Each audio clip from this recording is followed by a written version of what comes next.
All right, well, please sit down, and thank you for that welcome. This is really kind of a nice setting in this church.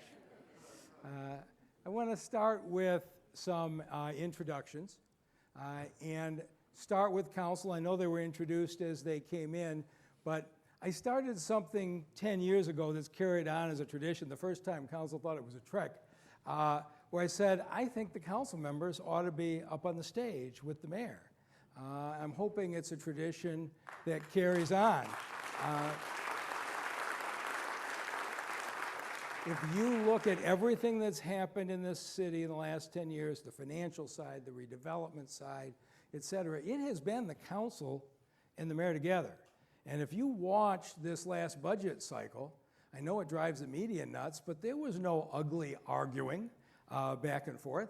Council had our budget, held a lot of hearings, changed a number of things that I proposed. The conversations were professional, they were respectful, and we ended up coming to a good place. And that's the way I think the city ought to be represented, is with people disagreeing professionally. Madam Clerk, you have a huge job this year with the 2024 presidential election, but we are all still very proud of the job you did in 2020. I think you had 5 separate lawsuits, and every one of them confirmed you ran a fair and accurate campaign. You have an even bigger job this year with all the early voting days, and I want you to know every member up on the stage is going to support you, so you have the resources you need to run as great an election this year as you did 4 years ago. And I'd like to introduce the members of my family. My wife, Dr. Sonia Hassan. My mother, Joan. It's a big day for her. I think she came back from Florida just to hear this speech. My sons, Ed and Patrick, 2 proud Detroiters. I'm glad they're here. My brother, Tim, drove up from Cleveland. I don't think there's much going on down there, so... And my brother, Dan, who next week is going to be the most important member of the family. As a number of you know, he's been to every single NFL draft. He's now co-chair of the fan experience for our draft and is the encyclopedia. So next week, I'm going to be relaxed and he's going to be busy. But Dan, thank you for all that you have done. And make sure we fill up all the rows. A number of my nieces, nephews, in-laws, thank you all so very much for being here. And have a few others. We have a different kind of a relationship with the counties these days, and we all work together. So I do want to acknowledge my long-term friend, County Executive Warren Evans, County Executive Mark Hackle. Did Dave Coulter show up? There he is, Dave Coulter. All right. It looks like Secretary of State Jocelyn Benson took his seat, but thank you for being here. And the Board of Police Commissioners do such a great job. Thank you very much for what you do here. And the hardest working folks in government, everything, I'm about to show you a whole bunch of pictures, a lot of things have been done. These are the folks who did it. And they are 7 days a week. We've watched other cities poach some of our best people because of the reputation we got. 2 departments have police chiefs they took from Detroit. But I'm just so proud of everything you've done. Let's give a big hand to the cabinet here.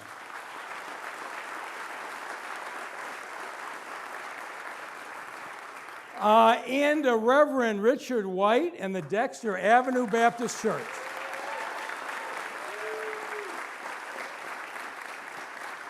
Thank you for opening up this historic institution to us, and we're really proud to be in your neighborhood. And for the folks who are joining us at home, both Detroiters in residence and Detroiters in your heart, thank you for joining us here tonight. We are at Dexter Avenue Baptist Church in the neighborhood, and it's not normal for a mayor to do his State of the City speech in a neighborhood. But for me, this journey started in the neighborhoods. When I announced I was running for election in 2013, pretty much nobody thought I could win, including Mother Bernice, who's cheering for me now. And an interesting thing happened. People started inviting me into their homes. And in 2013, it was a depressing time. Tens of thousands of people had cleared out the city, left their houses behind. And as I went into these living rooms, that's what I thought I was going to find. But you know what I found? The people who invited me were the ones who were going to stick and stay. They wanted to have a future. They told me about their past, their family's history, their aspirations. Many of these nights went on for hours. And the thing they would say is, our neighborhood's been forgotten. That's what I'd hear every night, 250 times. I'd say, what do you mean by that? I'd say, well, look out there. There's illegal dumping. Nobody's picked it up. There's open, abandoned houses. Nobody cares. You dial 911. The police don't show up. The ambulance doesn't show up. The alleys have been filled for a decade, and the street lights don't work. And it didn't matter whether it went far east side, west side, southwest.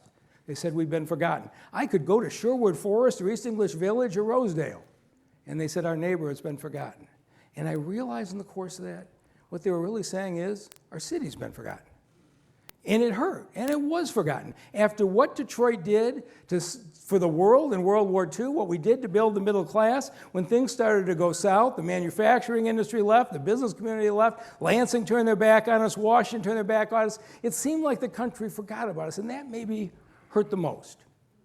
And so I think about that day, those days when this much younger version of me sat in those rooms 10 years ago, and I think, for all of you who thought America forgot about us, they haven't forgotten about us anymore.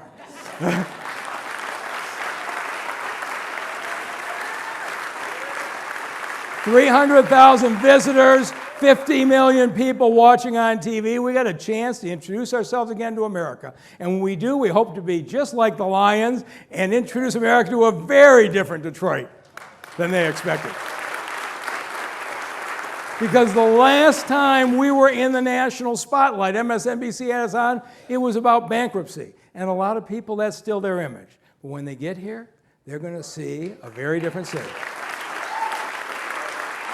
On the east side, they're going to see a new Jeep plant employing thousands of Detroiters that wasn't here the last time they were here. What used to be called the Poletown plant has now been reinvented at Factory Zero. They just added a second shift. They've got 4,000 employees building electric cars, twice as many as were building the old internal combustion engine cars in the same plant. Thank you, General Motors.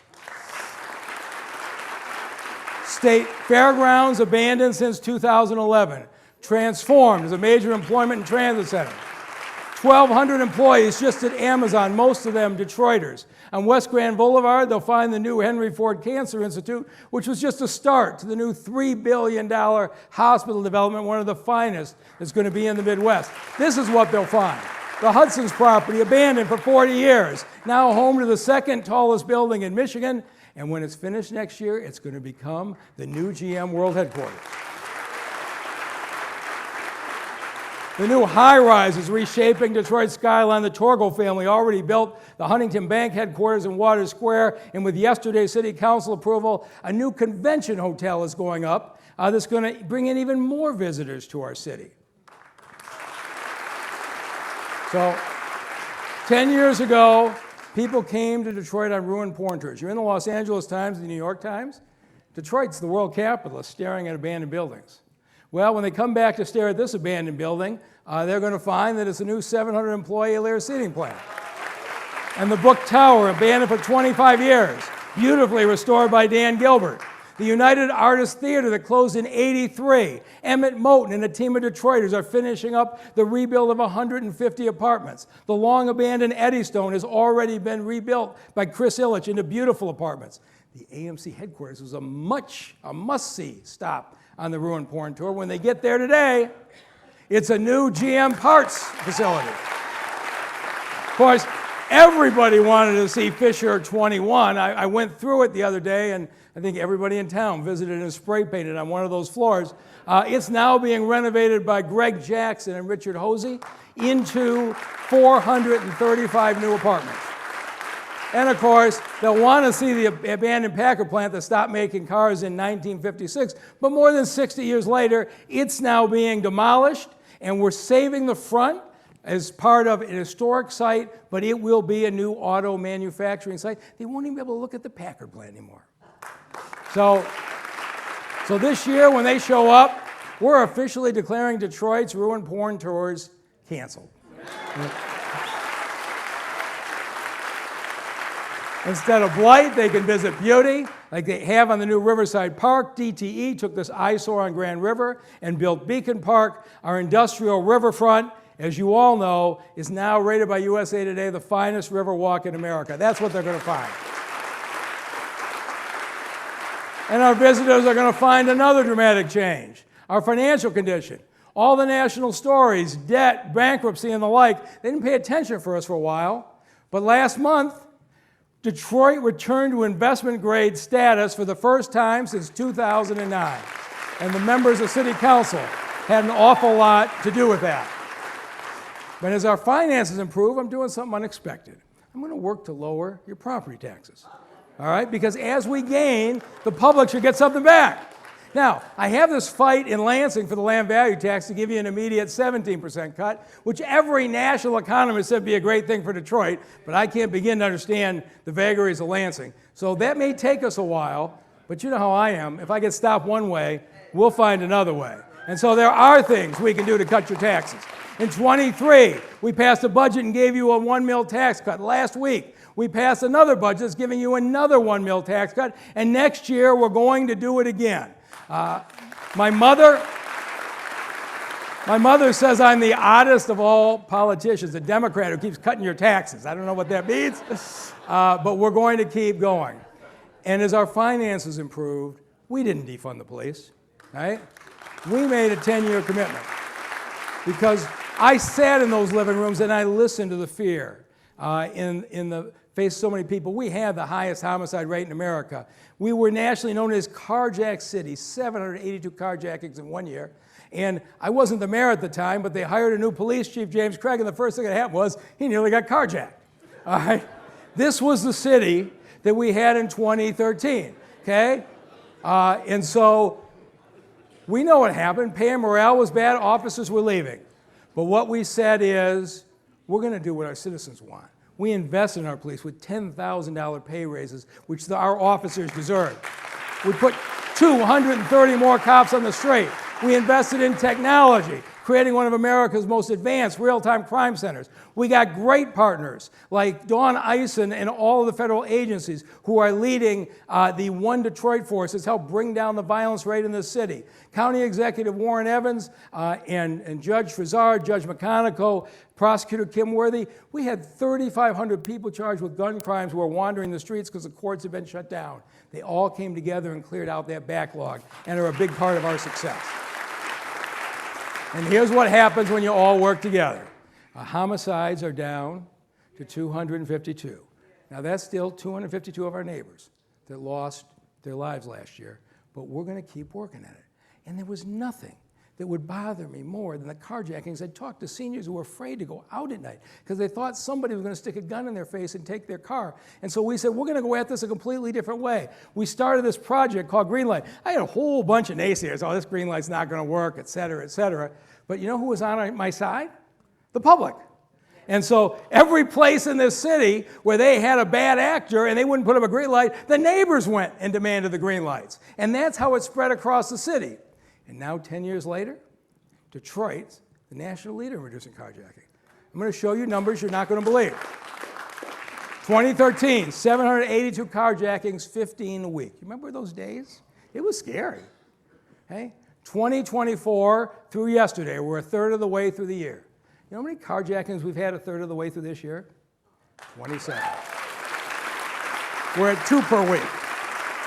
And I'm going to show you why. This is the new Detroit Police Department. I'll tell you one story of one carjacking that occurred on March 16th. So 11:42, 30-year-old man had a gun stuck in his face and his SUV carjacked at Whittier and East Outer Drive. The people who took it headed to the west side and figured they were home free. except we're up in the real-time crime center, and we spot them in a green light camera at Myers and West McNichols, right? We know where they are. Craziest thing, by 12:30, the car manufacturer pinged us their location. These car manufacturers know a lot about where you are, and even at midnight, they're willing to help you if it's getting their owner's car back, okay? And now the Michigan State Police helicopter, the DPD takedown crew started to follow, and they had no idea. They followed them west of the neighborhoods. They followed them as they were zipping along the Davison. No idea, but here's the difference. In another day, DPD would have put on their lights, we'd had a high-speed chase, and civilians wouldn't have been put at risk. Instead, they tactically waited and said, we're going to get these guys without putting anybody in the city at risk. And when they stopped near 14th Street, the DPD cars immediately descended on them. They got out to run and they were arrested. It's an interesting thing to watch. This helicopter thermal camera, they see exactly where you are and tell the people on the ground that you're hiding under that mattress in the alley, which they did. And we recovered an AR-15 on the site. Think about this. Within 2 hours of the carjacking, 2 suspects were arrested. They both had previous offenses, and they tested the AR-15. It was used in a drive-by shooting 2 weeks before.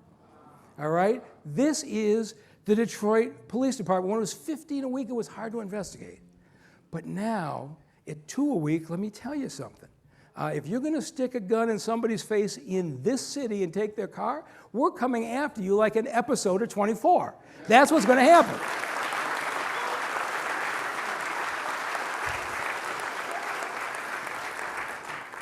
And so then they went to find safe haven on the freeways. They figured out the freeways, the only thing's not having a camera, and so now we got people settling their beefs on the freeways. And so next month, we are installing a camera network across the freeways in the city of Detroit. And here's an area where Lansing did come through. And I want to thank Governor Whitmer, Representative Karen Whitsett, Representative Angela Whitwer, Senator Sarah Anthony, and a Republican, Mike Mueller. Bipartisan group pushed this through. We're going to make the freeways safe again in this city. So thank you for all the help we had. Last year, the headline was, I talked to you about community violence prevention funding. And here's the thing. No matter how good you are as a police department, you're acting on the crime after it's been committed. But if you're really good, you can find a way to intervene so people make different decisions. And who is going to be able to get through those individuals who are in the gang activities, who are being recruited into gang activities, except trusted people in the community who have been there? And we said, let's put $10 million behind a community violence initiative and let's see what they can do. We picked 6 groups who each designed their own plan. And I said to them, you're going to have your own neighborhood. I'm not giving you money to hold midnight basketball. You're going to have to get shootings down. And so on that map, the yellow is the area where there's concentrations of gun violence. And each of the 6 got their own zone. So on the east side, you have Wayne Metro and Friends and Family. On the west side, the Detroit People's New Era, Force Detroit, and Detroit 300. And every week we track their shootings versus the area of the city that's not in the green lines. And I want to thank Deputy Mayor Todd Bettison for leading this, and Councilman Fred Durhall and the Violence Prevention Task Force for their support.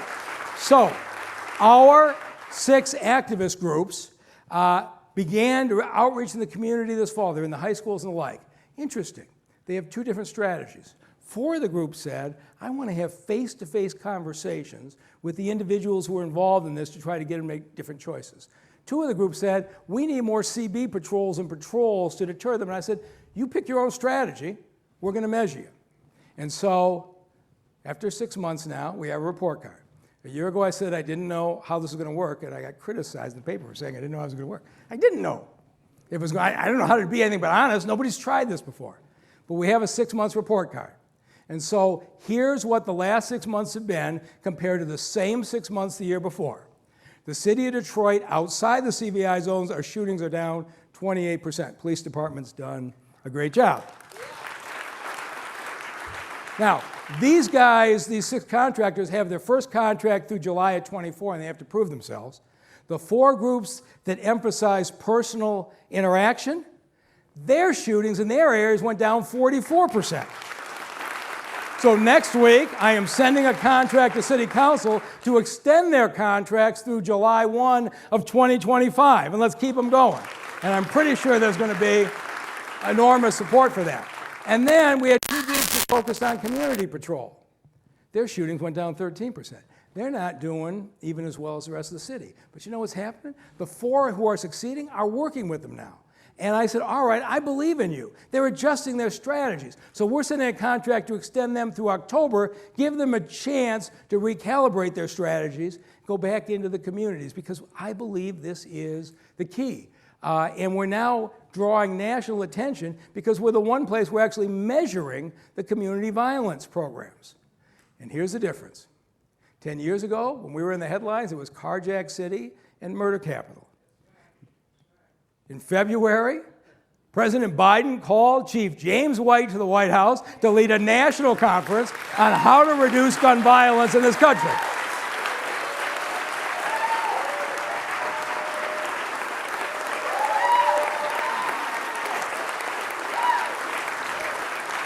America's not ignoring us anymore, but we got a long way to go. This city is way too violent. We have to do this year after year. And so last year, those were good numbers that went down. How are we doing through the first, basically third of this year, through April 16th? Homicides are down another 27% below last year's level. Shootings are so far down another 23% from last year. And carjackings are down another 45% from last year. If we keep this strategy of strong law enforcement and community prevention and do this year after year, we're going to get to the city that we all want to see. And I want to say thank you to our leaders, because we're going to need help from the state in a public safety trust fund. We are funding this community violence with American Rescue Plan money. There ought to be a permanent commitment. I want to thank Speaker Joe Tate and Rep. Alabas Farhat, who are pushing that trust fund in Lansing right now. Having a 10-year vision is critical for another thing, and that's the Detroit Promise. When I was 6 or 7 years old, my mom and dad told me, you get old enough, you're going to go to college. It's there for you. And I grew up as a kid thinking, if I wanted to go to college, it was available. We have a lot of families whose kids would never think that.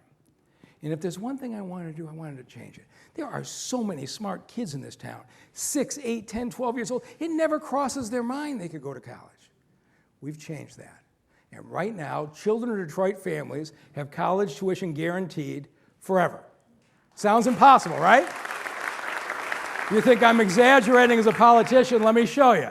This is the Detroit Promise. It's a tuition that if you are in the city of Detroit, you live here, and you graduate from a high school in Detroit, whether it's DPS or a charter or a private school, your tuition is guaranteed for 4 years. You put in your financial aid application, whatever's not covered, the city of Detroit pays 100% of your tuition. All right? Okay. I can see some of you still don't believe me, but I'm going to convince you by the time I'm done. So if you're going to Wayne County Community College, you had no help, it would cost you $7,700. With the Detroit Promise, it costs you $0. If you went to Central Michigan, go Chips, it would cost you $60,000 with the Detroit Promise. It costs you $0. And of course, if you get to go to the University of Michigan, go Blue, it would be $80,000. If you are in the city of Detroit and graduate high school, it costs you $0. Now, how is that possible? Let me show you. In 2008, it took us 10 years to get to this point to make this work. This is what matters when you have a 10-year vision. 2008, the state passed a law allowing the Promise Zones for high school grads. Detroit didn't adopt it. And what it said was cities with rising property values could do a tax capture. You hear that word used like it's something bad, but here's what it says. As your property values grow, you can take a little piece of the tax increase, put it in a separate scholarship fund for your children. But Detroit, 2008, 2012, it was going like that. There wasn't any growth. So the children of Detroit were left behind until 2016. And then in 2016, we had a time where we hit bottom, because you get a share of the growth, right? So if you do this right, we had Dave Massman as the CFO, and we hit 2016, he says, I think we're at bottom. So we formed the Promise Zone when we were at bottom and started to collect it. But then the state says, oh no, there's one other requirement. You can't collect it for 4 years. If you want to do this for 3 years, you have to raise all the money through private philanthropy, which most of the cities in the state just say, I can't do that. But in our case, I want to thank Sandy Barua, the Greater Detroit Chamber of MEAP. They raised that money to get us through 17 and 18 and 19. And then what happened? We got to 2020. How much are we raising? First year, $1.3 million. I thought that was pretty good. Second year, property values are going up. We raised 2.8. This year, for scholarships for Detroit children, went up to $6.3 million. Okay? By 2027, it'll be $10 million. I'm telling you, this is, unless they change the state law, this scholarship fund is for our children forever. It's going to be there. And it's a good time. Because in Detroit now, Pencil Lewis College just opened, Michigan's only HBCU, with this design campus on the riverfront. And then Michigan State is opening up their new Education and Research Center in Detroit. Wayne State, and I see the president here. Fabulous Performing Arts Center for that program if you haven't seen it. UD Mercy is putting $100 million in their McNichols campus for expanded nursing and engineering. And of course, with the help of Stephen Ross, Michigan is building the $200 million Center for Innovation. Those are only part of the 32 colleges and universities that right now 2,000 of our students are attending tuition free. And so what I want to say to every parent and grandparent in Detroit listening to me tonight, have the same conversation with your 6 or 7 or 8-year-old that my parents had with me. You can say to them for sure, that money's going to be there in 10 years or 20 years. It's locked up in this account. If you want to work hard and you're smart enough, you can go to college because you're lucky enough to live in the city of Detroit.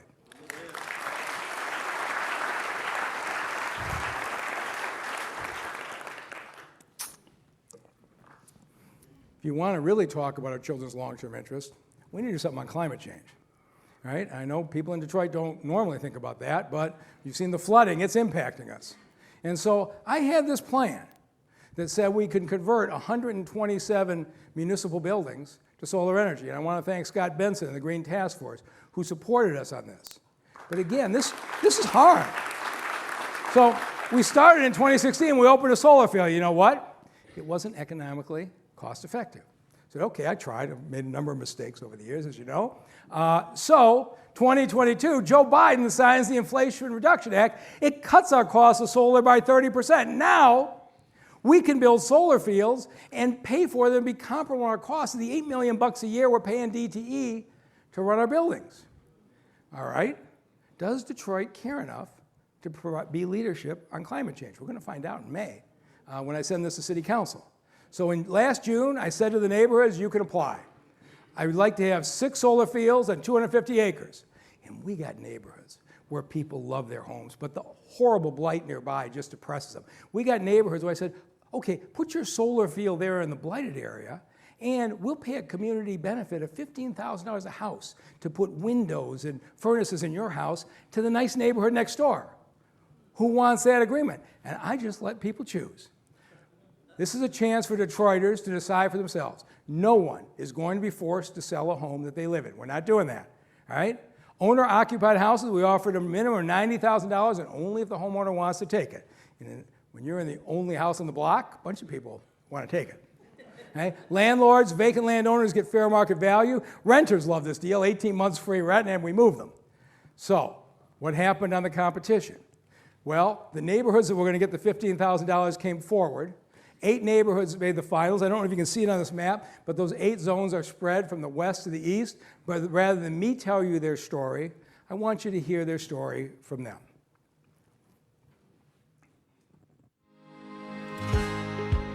As a person that worked in the environmental field for over 15 years, the fact that the city of Detroit and the mayor is moving towards solar shows me that the city is moving towards sustainability.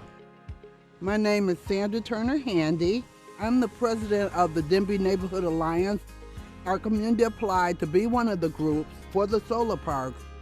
The solar panels will actually start at the back of my house. That's awesome because for so many years I have been able to look out of my back bedroom window and see nothing but vacant land. When we repurpose it into active use, that's perfect for our community. My name is Donna Anthony. I live on the east side of Detroit in District 4. I know having the solar panels, this will bring us closer together. How long you been in the neighborhood? Oh my God, 30 years? This is where we want to be as a city. We have been meeting with the mayor for over a year. I learned that it's a good beneficial thing for me and my neighbors.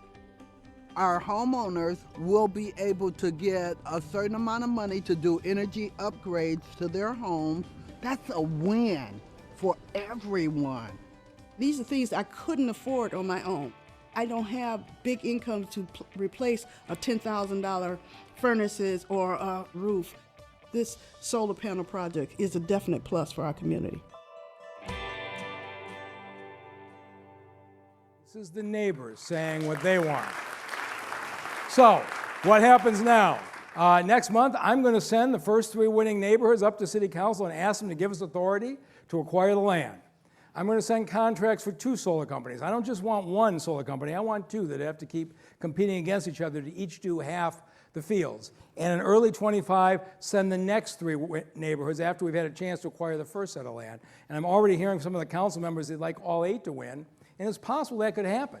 In 2026, if this is working well, we could take the street lights and put them on solar power and add the other neighborhoods. I am so tired of politicians talking about climate change and not doing a darn thing. They're basically filling us with a lot of hot air. In the city of Detroit, we're actually going to take action and take the lead.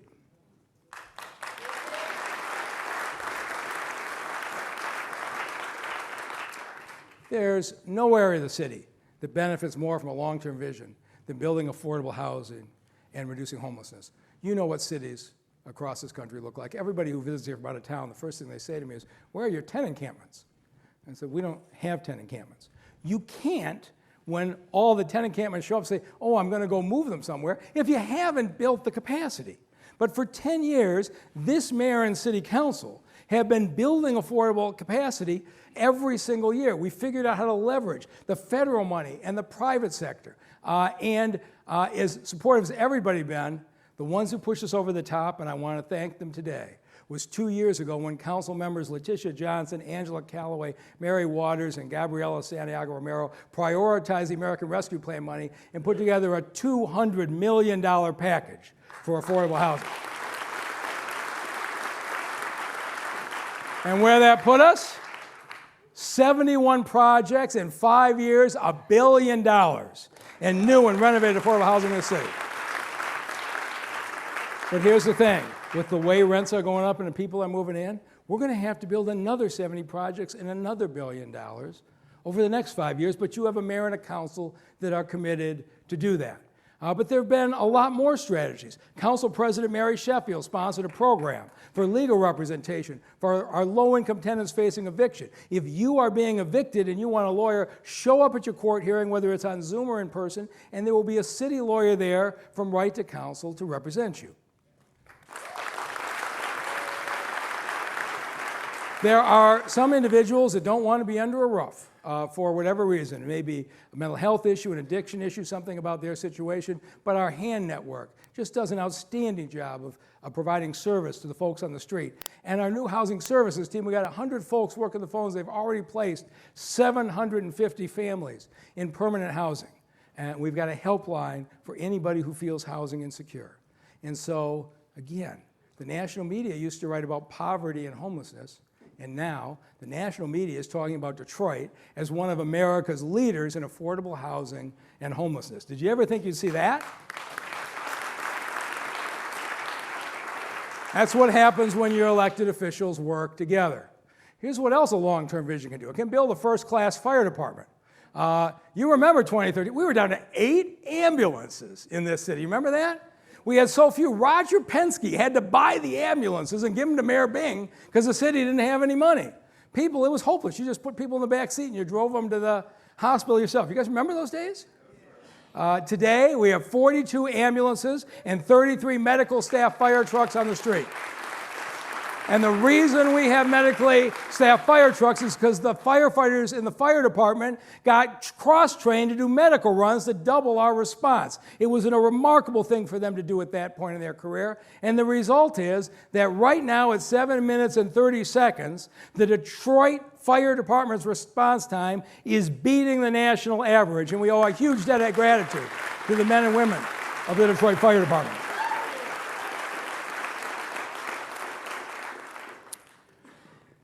We also have made a commitment that as all those companies came back, we had to make sure Detroiters got the job. I didn't have any interest in a bunch of companies coming in and then hiring folks from out of town and leaving our folks sitting at home. And so again, national news. Detroit leads America at 18% unemployment. Well, we changed that a little bit. Last year, we had the lowest unemployment rate in 23 years, dropped down to 7%. It was a lot of years and a lot of work.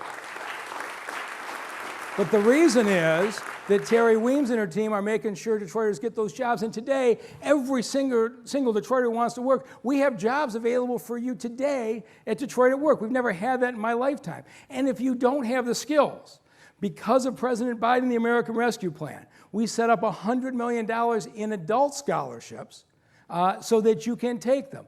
200 Detroiters have been paid $10 an hour, already got their high school degree. 800 more are enrolled. It's an interesting thing. You want to go work at the Jeep plant at $60,000 a year, they won't interview you without a high school degree. Our folks were being held back. Now we'll pay you $10 an hour, go get that degree, and open up your opportunities. Our Skills for Life employees, these guys are my favorite. They are out there busting their butts, cleaning the worst part of the city, and we have a deal with them. We'll pay you 3 days a week to do the hard work on the city. The other 2 days a week, we'll pay you to go to a classroom and get a skill so you can get a different job than this. And now, you would think that they'd be kind of demoralized. They are. Every time I see them, I stop and get my picture taken, and they all want to tell me, I'm getting my CDL license, I'm getting my brick mason training, I'm getting my electrical worker training, I'm going to be a nurse assistant. You hear their dreams, they're doing good work for the city. And now, we've got our grads, and see, these are some of the most special days when some of our folks come in and say, sorry, I'm leaving you. I got a job with a big raise, and I'm happy for you, and we start again. And we've had so many people help. Detroit at Work, 120 call center jobs, JP Morgan Chase, hiring people to work out of their houses, $24 an hour with benefit. And I was at a national conference with Jamie Dimon. He announced that the Detroit call center takers out of their house were beating JP Morgan's national standard for call center quality, and they were going to continue to expand. And I came out of the meeting, and the CEO of Verizon, who's somewhere from Europe, came up and said to me, I can start a call center in your town. And so now we're going to be the place that attracts, because we have great talent in these cities. And so now 3,300 Detroiters, 50 training programs, and the 2 council members who have backed this expansion from the beginning with Jumpstart. I want to say special thank you to council members Mary Waters and Coleman Young II, who've been the champions from the beginning.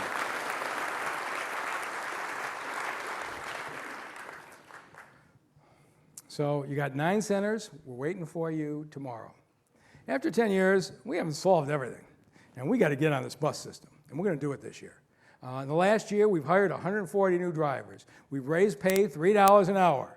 We got more buses on the road. Went up from 120 last year to 159 this spring. By fall, we're going to have 188 buses on the road. We are getting this done.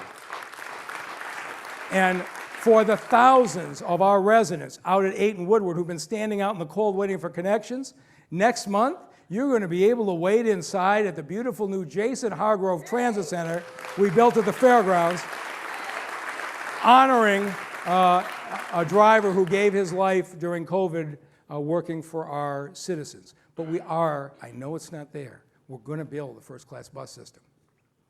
2024 is the year we finally rid Detroit of the abandoned and illegal vehicles.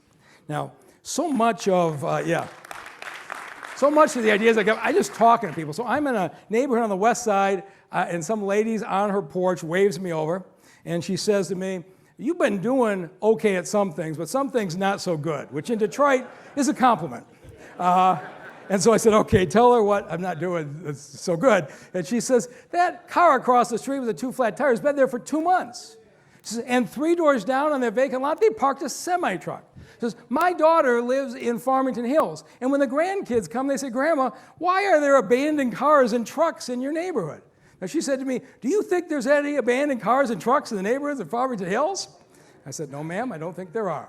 She said, so why do I have to do it? So I said, all right. And so we've got 20 municipal parking officers now on the streets in this city. They are ticketing, you've seen them out there, 48 hours to move your vehicle. The interesting thing is, municipal parking didn't have the legal authority to go on private property.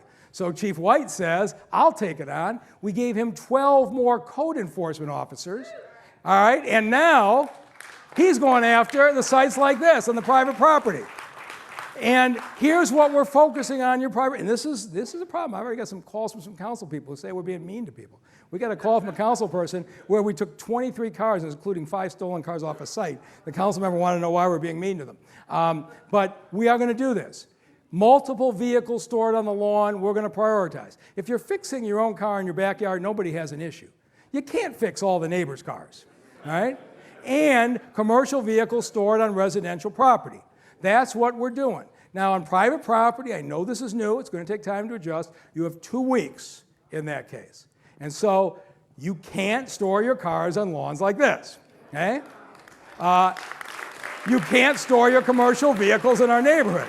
You can't store your whole fleet of commercial vehicles in our neighborhoods. You can't store our semis in your neighborhoods. I take all these pictures myself driving around on the weekends. My staff loves the Saturday morning texts. And you can't store the semis in your neighborhood even if you build a fence around it, okay?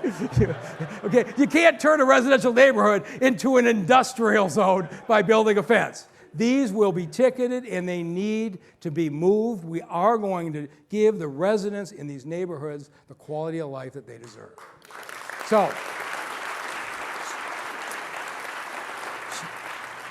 So far in 2024, we've ticketed 5,200 vehicles. It's going to take us all year to get through this. Now, the good news is we only had to tow 769, so 85% of them, they moved on their own.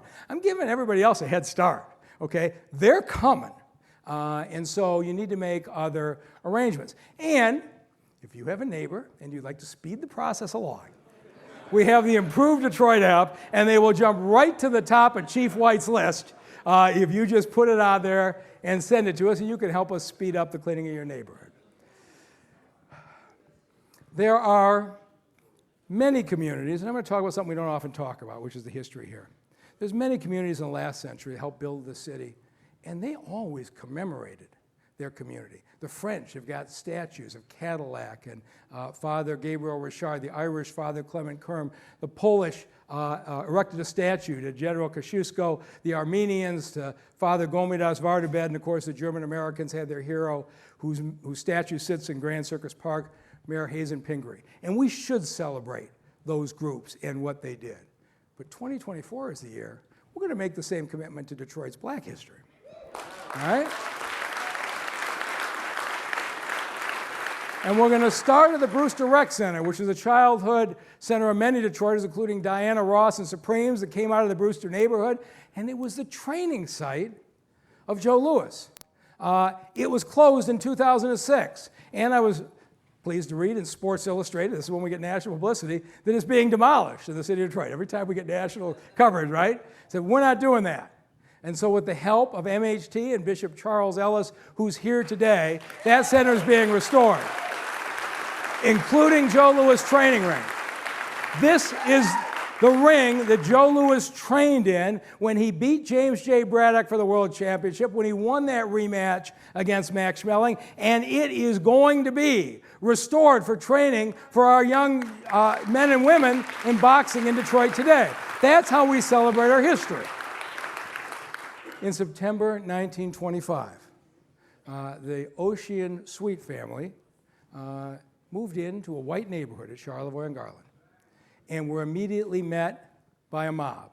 And many Detroiters know this history. And to defend themselves, they fired from the upper windows, and a guy was killed in the mob across the street.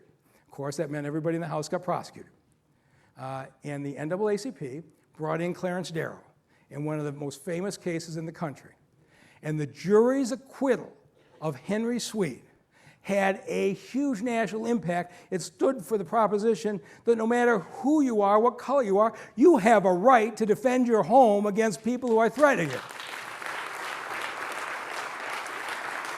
When I was the prosecutor, there wasn't even a historical marking in front of it. I got that done when I was a prosecutor, but I'm pleased to say today that Dan Baxter and the family, who have had the house since the Sweets left, are restoring it, and across the street, the houses there are being restored by the city to the facade of 1925, so this neighborhood will look like it did back then. And I want to thank Councilmember Letitia Johnson, who has backed us from beginning to end on this process, because we are going to build an historic destination worthy of these events. And I want to be a city where people want to come and hear the history.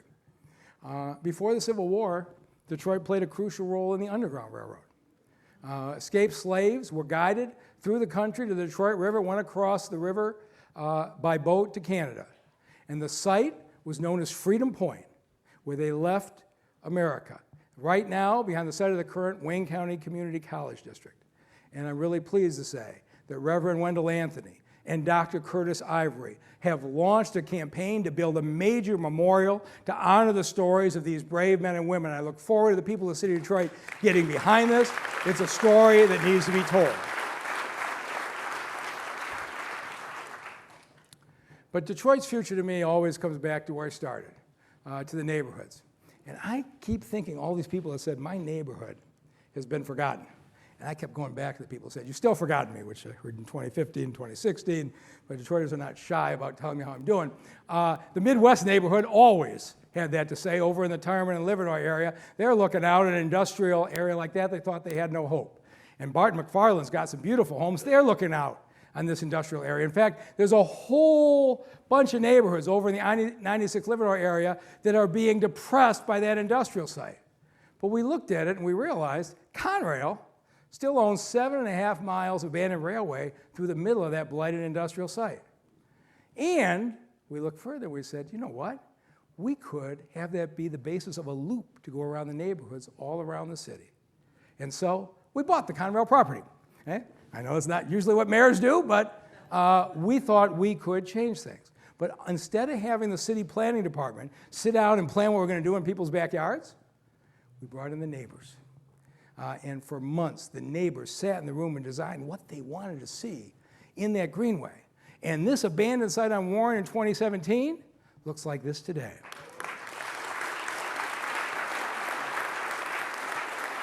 And Councilmember Santiago Romero was proudly there with us as we cut the ribbon and kicked it off in her district. And then we're going to keep going. We cleaned out 30,000 abandoned tires and replaced them with this greenway that was built to joy. And now it's going to be $100 million just in the 7.5 mile stretch, but we're now building all the way to Fullerton. And here's the part I love. I drive down these streets. The neighbors are fixing up their houses. I got out and I talked to one lady. She said, my backyard used to be abandoned tires, and now it's a beautiful park. And you're seeing the property values take off. People who thought their neighborhoods were forgotten and that the city didn't care. We're proving that we do care and that every neighborhood really does have a future. And so this is where we'll be by the end of this year and filling in the holes. By the end of 27, we're all the way through the city. And the reason we're going to be all the way around is because County Executive Warren Evans filled in the section across Highland Park to make this a continuous green space. He'd probably want me to give credit to his county commissioners too, but I know who got it done. But I got a lot of neighborhoods who think they're forgotten. You go down to 48217 down by Melvindale, and they think nobody knows where they are. So I started by building the old Kemeny Park. We rehabbed it and then built the first new rec center in Detroit in years in the Kemeny Rec Center, which has become a center for that community. The Bangladeshi community near the Hamtramck border thought Detroit didn't know who they were. We took this dreary stretch of Conant, built it into a streetscape, and in Jane Park, built Michigan's finest cricket pitch to celebrate their national sport. In Claytown, we worked with the Yemeni community and the Detroit Pistons, rebuilt Romanowski Park, and I want to thank Arn Tellem, Tom Goris, again, a park that was designed in the way the community asked us to. 7 Mile and Van Dyke have been suffering for the abandoned Lipke Center for years, and we're very fortunate to have Mitch Albom say Detroit, they didn't just fix it, they doubled the size of it, and they brought Matt Stafford somehow back from Los Angeles to pay for it. And the folks at 7 and Van Dyke, you should see the way those houses are coming back. We're showing we care. Of course, the folks by the Detroit incinerator say, you don't care about us, we're breathing these fumes. Well, we knocked the incinerator down, and we're putting the property to good use. Next month, we're opening our new animal control shelter with 200 units to help address our stray dog issue. Southwest Detroit, the community framework plan on West Verner, already led to a rebuilt Clark Park and the new 53-unit La Jolla Gardens affordable housing project across the street. We are going neighborhood by neighborhood, but nothing makes any neighborhood feel more forgotten than the blight of abandoned houses. And you know, for 10 years, I didn't care who criticized me. I was going after the blight, and I got a lot of criticism. But again, 2014, New York Times, I love when they cover us. We got to knock down 40,000 buildings. That's what they're going to cover. It's impossible, right? You can't possibly knock down 40,000 buildings. But I went to Washington over and over. I met repeatedly with President Obama, Vice President Biden. 4 separate times I landed funds. People were saying we were doing stuff wrong. The president, the vice president understood we were moving fast, and any mistakes we made were honest. They got us $265 million. We knocked down 21,000 houses in 6 years. But I didn't want to celebrate the ones that went down, because we had lots of really good houses in these neighborhoods. And if you knocked out the burned out house next door, we set up a website to sell vacant houses. And they laughed at me when I said we're going to sell vacant houses in Detroit on the website. 5 years later, we've sold to rehab 12,000 formerly vacant houses. Like this house at 255 Newport that looked like that, and now it looks like this. And this house on 3 Mile that looks like this. And this house on Lake Point, nobody's going to fix that, right? It now looks like that. Instead of 12,000 holes in our neighborhood, we have 12,000 families who fixed up their houses and came back. And so I said, all right, 2019, we made a dent, the job isn't done. We had 47,000, we got 20,000 left, and in 2019, nobody in the White House is going to help us. So I said, all right, we got to help ourselves. And you would have thought that would be easy, but I had a little bit of trouble, except, you know who was with me? The people of Detroit. Yeah.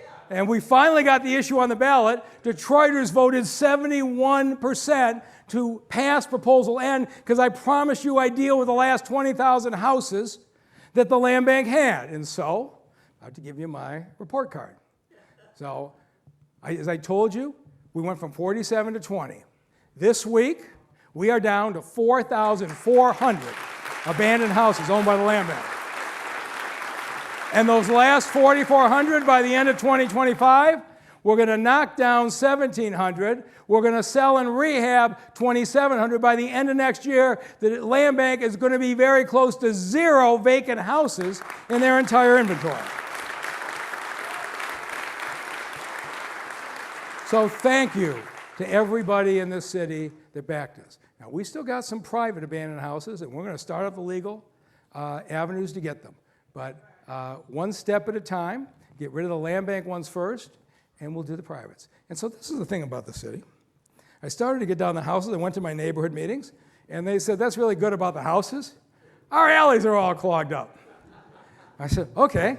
And so Brad, Dick, and the team put together a plan, and we have now cleaned out 3,000 alleys in neighborhoods in the city of Detroit. I said, all right, now I'm doing great, right? They said, oh, no, you got broken sidewalk slabs. I said, all right. Ron Brudge and his team has now replaced 400,000 broken sidewalk slabs, 500 miles of sidewalks in 6 years. This is the way you rebuild neighborhoods. We put in 10,000 speed humps to slow the neighborhood traffic. And then on the main streets, people said to me, but by the time the folks get down my main street and they see all those ugly buildings, they feel bad even if my block looks good. And so we went after the commercial properties. And we took these unsightly fences, and 400 times we took them down. And these deteriorating signs, 400 times. Katrina is out there, one after another, painting 300 dilapidated buildings. And then we're going into the neighborhoods with American Rescue Plan money. And we're taking the seniors and disabled who have lived in the city for a long time, own their house, but they don't have the money. With the American Rescue Plan, we're replacing 2,000 roofs so they can stay in their houses, and it stabilizes the entire block. When we do this is how we're rebuilding these neighborhoods. And just when I think I had done everything I was supposed to, James Tate says, oh no, you haven't. We got trees that are falling in danger of hitting people's houses, the neighbor's property, et cetera. And so Councilman Tate came up with an $8 million fund, and now we're fixing the trees that are a threat in the neighborhoods. This is what happens when the mayor and the council work together. And so now we're in the national news again. For the highest growth in property values, we passed the city of Miami, #1 in America. You think you'd see that? So 10 years ago when I was sworn in, I said, don't move out. Your property values are going to go up. And the people who hosted me in those house parties, by and large, stuck. Did you see the national news yesterday? Washington Post. $3 billion gain in black wealth for Detroit homeowners in the last 9 years.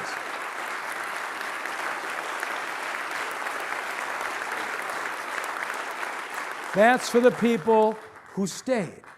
And the University of Michigan released a study. The whole city in 9 years grew from $4 billion to $8 billion, $4 billion overall. Black homeowners grew $3 billion.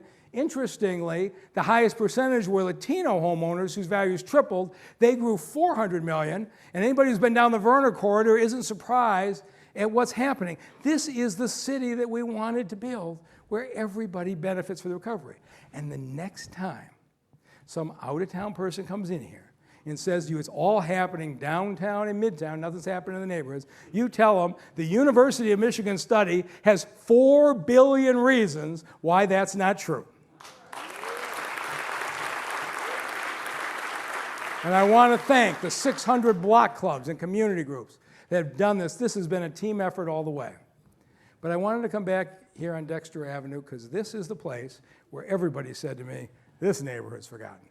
And those here know the history. Half the businesses were wiped out in 1967 in the violence, and it deteriorated since. But the Russell Woods neighborhood next door still stood proud for decades until 2010 to 2013 with the financial crisis.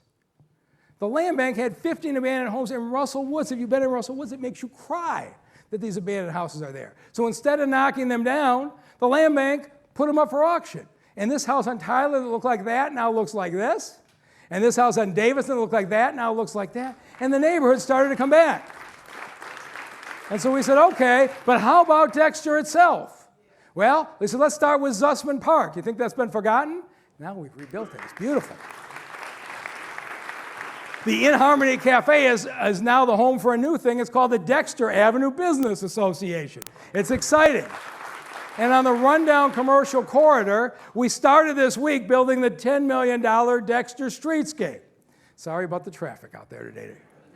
And the abandoned St. Paul apartments, Fabiola Florenville, just took those, and last week was approved. This abandoned structure on Dexter is going to be restored to 77-unit high-rise senior housing right here on Dexter. The overgrown recreation area at Dexter and Helmhurst is being made into a beautiful new park. But the heart of this area has always been the Dexter Elmhurst Rec Center. And through the years, there has one person who's been the champion. And I have to say, for the last 25 years of my life, my #1 critic has been Helen Moore. And you know what? Every time she brings me something, she's right. And so there's not an ounce of meanness in her. She wants things that are better for the children. And so I want you to show what happened as a result of Helen Moore's leadership. I'm Helen Moore, and I've been around a long time, 86 years old. They say I'm an activist. Some people say I'm a troublemaker, and I say I'm a child of God. I've been at the center about 50 years, Dexter Elmhurst Center, and I love the community, and I love being the president of the center. When the Dexter Elmhurst Center was open, the children were taken care of. It was wonderful, real vibrant. The city owned it, and then they gave it up, owned by the state. The state gave it up 2011, it was turned over to us. And that's when Helen Moore stepped in and started bothering the mayor about, we can't allow that center to close. When I think about the future of the neighborhood, I see that all that we did to bring the mayor in was worthwhile because he came over with his whole staff. And then he saw the dilemma of our community. The city is investing $8.5 million, and the people are looking forward to the changes. Mayor Duggan is a lifesaver for our center, and I thank him for that. But I'm still gonna be the Helen Moore and push him forward. That's me. So, I would say to Helen Moore, the number of times you've said that you've been mad at me, and tonight you're going to be mad at me one more time. Because if I had told you what I was going to do tonight, you never would have shown up. But tomorrow morning, Councilman Fred Dorhol is putting in the resolution, and next year, this brand new facility will be the Helen Moore Community Center.